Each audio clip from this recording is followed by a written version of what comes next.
have done in the past every time the West has begun to plan any of these destructive wars. So the first speaker I'd like to welcome is Tony Benn, who's the president of Stop the War Coalition. He's also someone, as you all know, who's been an active, inspiring, motivational campaigner against imperialism, against foreign wars for many, many years. So I'll hand over to Tony Benn.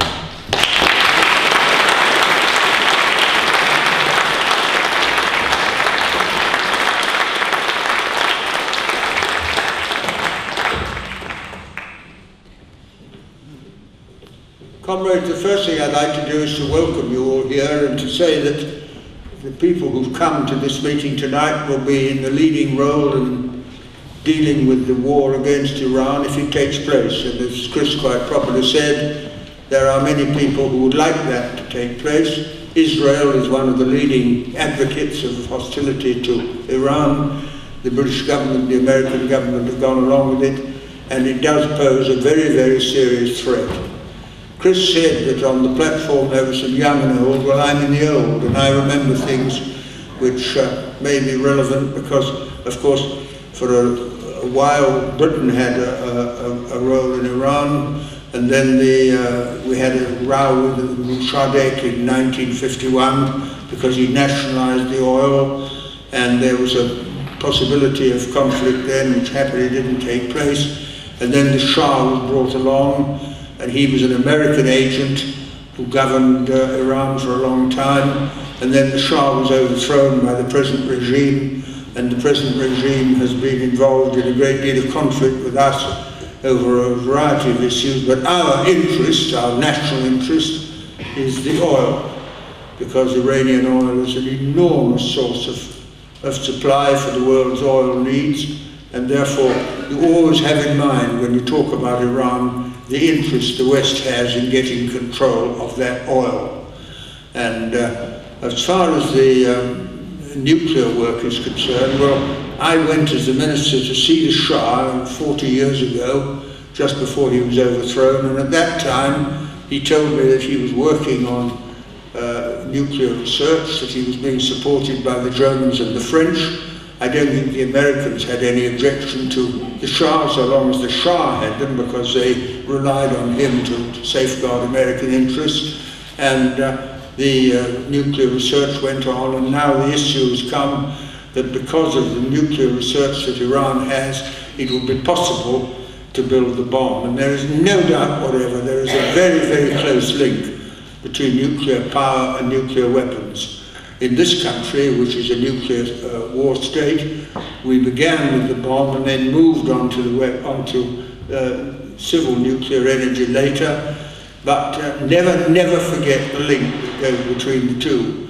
I discovered after I left office, and I was responsible for our nuclear program for some time, our civil program, discovered after I left office that every day that I was there, the plutonium from our civil power stations, as they were decommissioned, was being sent to America for their weapons program. So every British civil nuclear power station was a bomb factory for the Pentagon.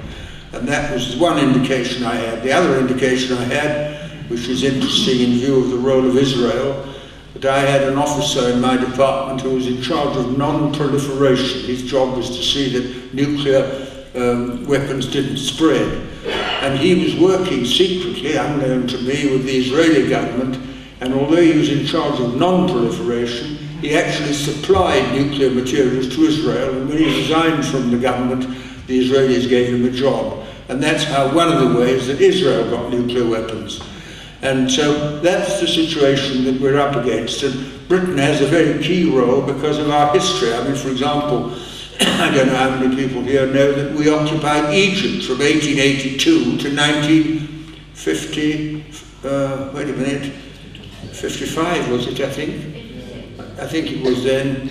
And then we went back again at the time of the Suez War in alliance with Israel against Egypt.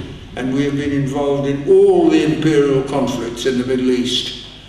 The example of Libya most recently, we intervened in the Libyan civil war, and it was Western bombing that brought about the end of Gaddafi.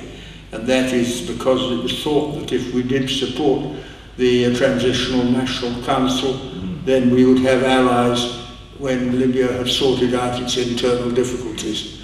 And that is the situation that we're in, that the imperial background, which is associated with Britain's role in the Middle East, is a dominant one in the minds of most Middle Eastern countries who look at what's happening. And it's very difficult for us to escape from that because it is a historical fact, but it gives extra importance to what is going on now because it indicates a new imperial interest, which is the oil. And of course, if, for example, Israel did attack Iran, which is a serious possibility, I hope not with nuclear weapons, but for all I know with nuclear weapons, it could be the beginning of the Third World War, because the Arab world would rise up against, and not only would Israel be bombed and possibly destroyed, but also the implications of a nuclear exchange between Israel and Iran cannot be overestimated. So that is what we're about. What we were about when we were talking about the Afghan war, we talk about the Suez war. We represent the people in Britain who are opposed to the use of war by Western powers to safeguard our interests regardless of the suffering which we would impose on the rest of the world. I hope it doesn't come to that. It may be that wiser counsels will prevail, maybe some settlement could be reached, but I have no doubt whatever in my mind that the Stop the War Coalition, which has done so much over the last 10 years, will be needed desperately in the immediate period to give propaganda about what's going on, to support the people who are opposed to the war, and indeed to move, I hope, towards a peaceful solution of the Middle East, which is engaged in a very big uprising of a very important character. So that's all I wanted to say, just to give the background, to give a warning, which I'm sure is what's brought you here tonight, so that we can organise to prevent this conflict from taking place. And I think everyone here, well, you wouldn't have come if you hadn't been interested. Everyone here has a role to play in talking to colleagues and friends in organisations where they work, trying to bring the resistance to this war into the forefront of the political campaign and political debate. So thank you for listening. I know that we shall meet again many times on this issue, because the danger is a very, very real one. Thank you.